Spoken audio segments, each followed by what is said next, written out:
चमेली मंत्र पढ़कर जैसे ही बर्फ के गोले को सूरज की तरफ फेंकती है, सूरज को गुस्सा आ जाता है। तुम दोनों की इतनी हिम्मत, चुड़ैल होकर भी मुझसे मुकाबला कर रही हो। मैं चाहूँ तो तुम दोनों को अभी जलाकर भस्म कर सकता हूँ। चली जाओ यहाँ से। इतना कहकर सूर्य देवता अपने मुंह से आग का गोला चुड़ैल के ऊपर फेंकने लगता है। अरे चमेली, जल्द ही कुछ कर, नहीं तो इसे आग के गोले में हम दोनों जल के तंदूर बन जाएंगे। जाती है। चंपा जादू से उस रस्सी को लाती है। चमेली रस्सी पर जादू करके सूरज की तरफ फेंकती है। चमेली चुड़ैल के मंत्र पढ़ते ही सूरज रस्सी में बन जाता है। ये कहानी है पीपलपुर गांव की, जहां पर भीषण गर्मी अपना कहर ढा रही थी। चारों तरफ पेड़ पौधे और खेतों में फसलें सूख चुकी थी। कुएं तालाब में अब पीने के लिए एक बूंद पानी भी नहीं था। सूरज तो मानो जैसे आग उगल रहा हो। सारा गांव गर्मी से परेशान था। हे भगवान, कितनी भीषण गर्मी है। लगता है अब इस गांव में इस गर्मी के कारण कोई नहीं बचेगा। इतने वर्षों में मैंने आज तक ऐसी भीषण गर्मी नहीं देखी। क्या बताऊं काका, कल से मेरे घर में पानी की एक बूंद भी नहीं है। गांव का कुआं भी सूख चुका है, जिसके कारण पानी लेने के लिए दूसरे गांव में जाना पड़ता है। मुझे तो लगता है भाई, हमें अब इस गांव को छोड़ देना चाहिए, क्योंकि अगर हम यहाँ रहे तो इस भीषण गर्मी के कारण हम सबको मरना पड़ेगा। ये तुम क्या कह रहे हो राजू? ये धरती हमारी जन्मभूमि है। यहाँ हमारा बचपन बीता है और इस गांव ने हमें इतना सब कुछ दिया है। हम इसे कैसे छोड़कर जा सकते हैं? तुम लोगों को अगर जाना है तो जाओ, मैं अपना गांव छोड़कर कहीं नहीं जाऊंगा। देखना, एक ना एक दिन बारिश होगी और ये पूरा गांव फिर से जी उठेगा। मैं आपकी भावनाओं को समझता हूं काका, लेकिन हमारे पास कोई और दूसरा रास्ता भी तो नहीं है। तभी वहां एक साधु बाबा आ जाते हैं। अलख निरंजन, बम बम भोले, जय बाबा भोलेनाथ। प्रणाम साधु बाबा, कहिए हम आपकी क्या सेवा कर सकते हैं? मैं यहाँ एक बहुत ही आवश्यक कार्य से आया हूँ। मेरी बात तुम सब ध्यान से सुनो। इस गांव से थोड़ी दूर जाने पर एक जंगल है। उस जंगल में 2 चुड़ैल रहती हैं। तुम सभी गांव वाले उनके पास जाओ, वो ही अब तुम्हारा कल्याण करेंगी।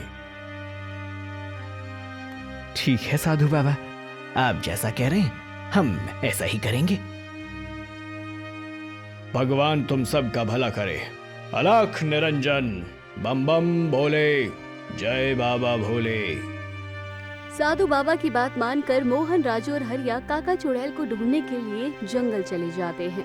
कुछ देर ढूंढने के बाद उन्हें दोनों चुड़ैलें दिख जाती है। वो लोग चुड़ैल के पास जाते हैं। तुम सब गांव वाले यहाँ क्या कर रहे हो? क्या तुम लोगों को डर नहीं लगता? हमारे गांव में भीषण सूखा और अकाल पड़ चुका है। हमें एक साधु बाबा ने यहाँ भेजा है और कहा है कि आप दोनों हमें इस भीषण गर्मी से छुटकारा दिलाएंगे। ठीक है, मैं सब समझ गई हूँ। अब तुम सब चिंता मत करो और अपने घर लौट जाओ, और 1 सप्ताह बाद तुम्हारे गांव में वर्षा अवश्य होगी। चंपा चुड़ैल की बात मानकर मोहन और राजू के साथ हरिया काका अपने गांव वापस लौट जाते हैं।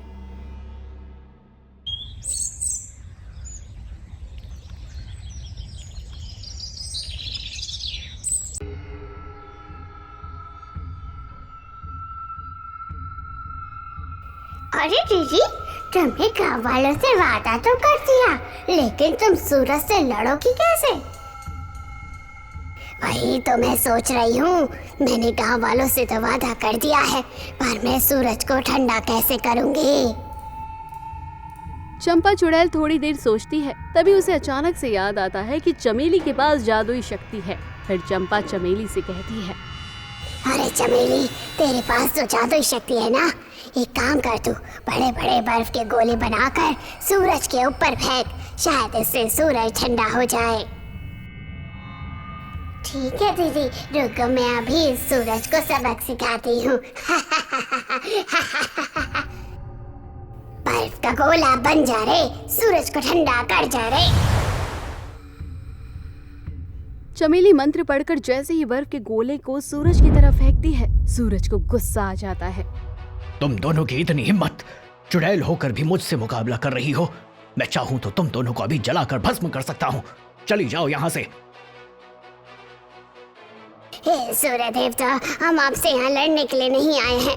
हम तो बस इतना चाहते हैं कि आप अपनी तेज को थोड़ा कम कर लीजिए, क्योंकि इससे गांव वालों को भीषण गर्मी का सामना करना पड़ा है। अच्छा, तो अब चुड़ैल होकर तुम दोनों मुझे बताओगी कि मुझे क्या करना चाहिए और क्या नहीं। मैं सूरज हूँ, सूरज। मैं जो चाहूँ वो कर सकता हूँ। लगता है तुम दोनों को अब सबक सिखाना ही पड़ेगा। इतना कहकर सूर्य देवता अपने मुंह से आग का गोला चुड़ैल के ऊपर फेंकने लगता है। अरे चमेली, जल्दी कुछ कर, नहीं तो इसे आग के गोले में हम दोनों जल के तंदूर बन जाएंगे। तुम चिंता मत करो दीदी, अभी मैं कुछ करती हूँ। चमेली जैसे ही मंत्र पढ़ती है, आग का गोला ठंडे पानी में बदल जाता है। इसी तरह काफी देर तक सूरज और चुड़ैल में लड़ाई होती रहती है। दोनों चुड़ैले की सारी शक्तियां सूरज के आगे फीकी पड़ने लगती है। अरे चंपा दीदी, ये सूरज तो हार मानने के लिए तैयार नहीं है। अब हम क्या करेंगे? हम सूरज को शक्तियों में अब हम कभी नहीं हरा सकते, इसलिए हमें कुछ और सोचना होगा। दीदी, मैं क्या सोच रही हूँ, हम सूरज को शक्ति में नहीं हरा सकते, लेकिन हम उसे पकड़ तो सकते हैं ना। क्यों ना हम सूरज को पकड़कर गुफा में बंद कर दे, ना रहेगा सूरज, ना होगी गर्मी। लेकिन सूरज को हम पकड़ेंगे कैसे? वो तो एक आग का गोला है, अगर हम उसके पास भी गए तो हम जल के भस्म हो जाएंगे।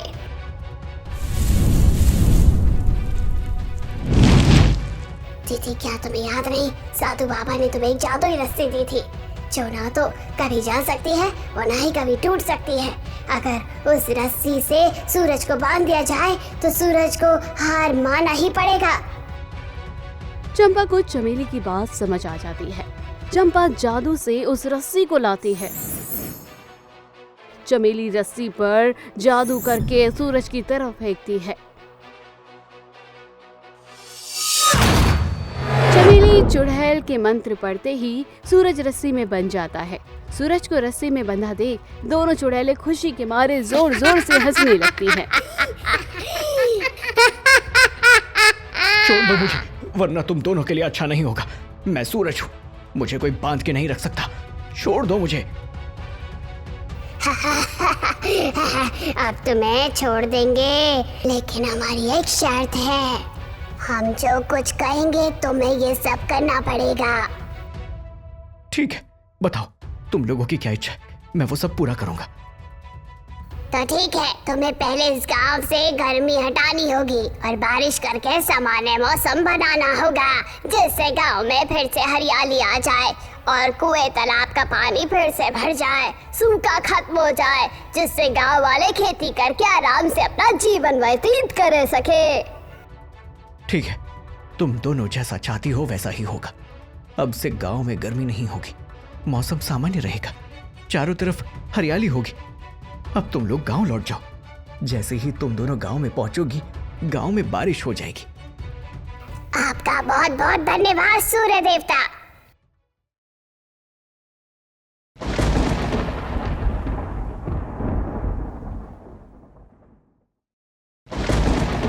गांव वालों, देखो आसमान में काले बादल छा रहे हैं, लगता है बारिश होने वाली है।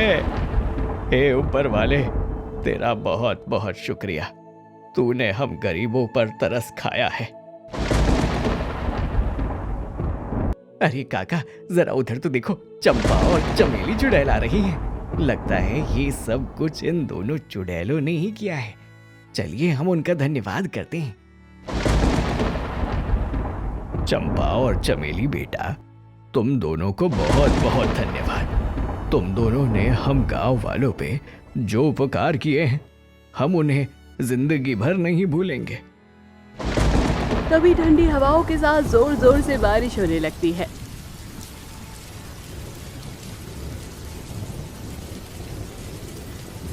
तभी गांव वाले खुश होकर बारिश में भीगने लगते हैं और चमेली चुड़ैल बारिश में झूम झूम कर नाचने लगती है। छम छम छम बरस रहा है पानी, भीगने को मन तरस रहा है। मैं चुड़ैल बारिश में डूंगे लगाऊंगी, गर्मी को दूर लगाऊंगी। छम छम पानी बरस रहा है, भीगने को मन तरस रहा है। चुड़ैलों की मेहनत और परिश्रम से गांव में खुशियां वापस लौट आई। चारों तरफ हरियाली छा गई। पेड़ पौधे फिर से हरे भरे हो गए, जिसके बाद फिर कभी गांव में भीषण गर्मी का प्रकोप नहीं पड़ा और गांव वाले खुशी खुशी अपना जीवन व्यतीत करने लगे।